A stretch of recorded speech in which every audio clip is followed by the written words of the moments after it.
take a look at how to back up the registry. I'm going to click Start button and type regedit. It'll ask you if you want to make changes to this computer. Click yes. Now you'll have these three main items. We'll have current user, local machine, and then there's also users. And the two main ones you use are the current user and local machine.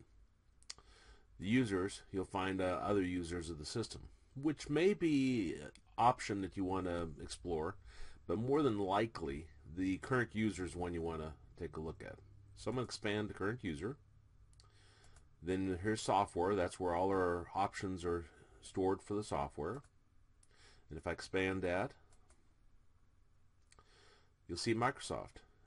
And if I expand that, these are all our Microsoft products that have options stored out here.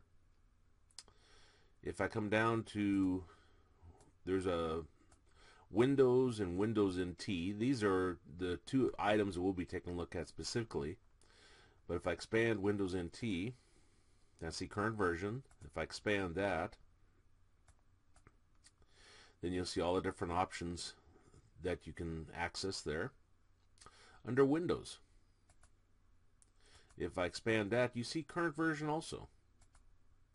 Expand that, you see run once. We'll talk more about some of these items in a different part of the video. Now these run every time you start up your computer, when you sign on as that user specifically. You see I got Adobe Bridge and Zoom.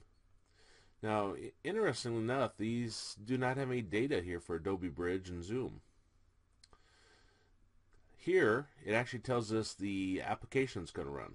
So for Google Update, looks like it's going to run this file.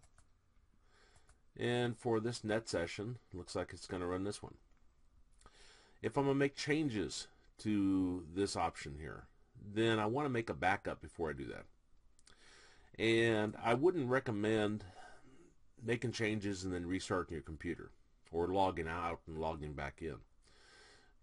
You have to be careful about what you change here. If you delete the wrong item in your registry, then it can cause your operating system to quit working. There's different options available under the file menus where you can do a file new and choose a key. You can choose a string value, binary value, so forth. Now if you choose key, then it'll come up with a new item under run, which isn't necessarily what you want. I'm going to right click on that and choose delete. I'm going to delete this key again because it's kind of telling you that this might be a dangerous item to do, is to delete that. Okay, go back to run. Now if I do an edit, new, and then I choose a string value, then you see it actually puts a new entry under here.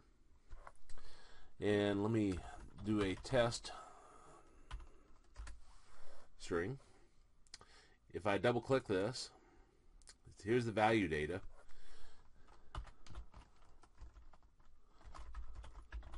And I'm going to put some bogus data in there.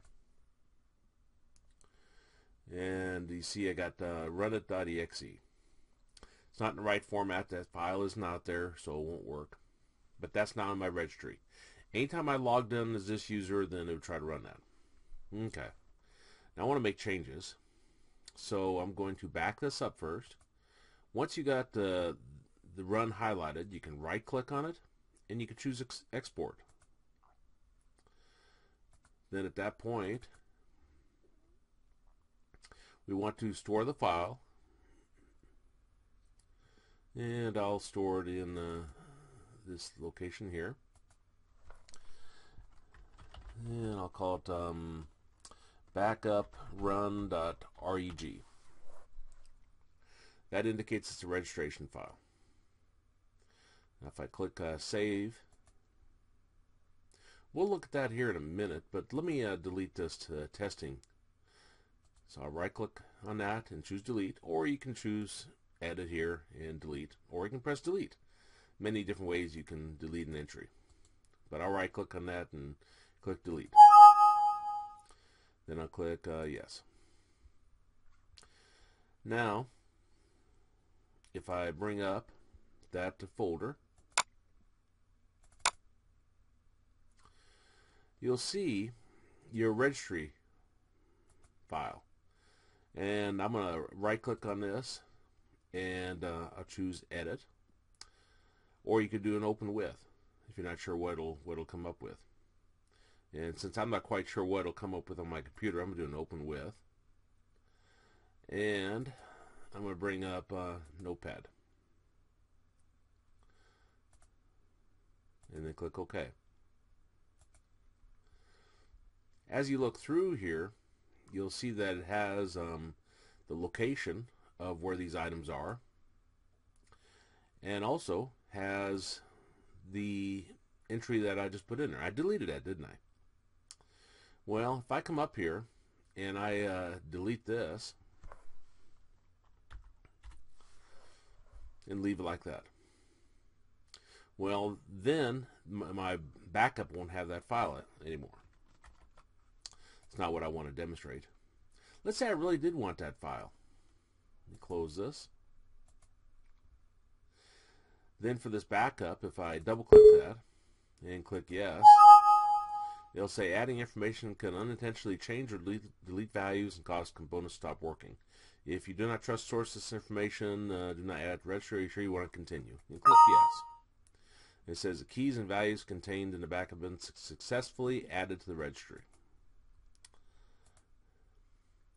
Now if I come over here, all of a sudden we see our entries back.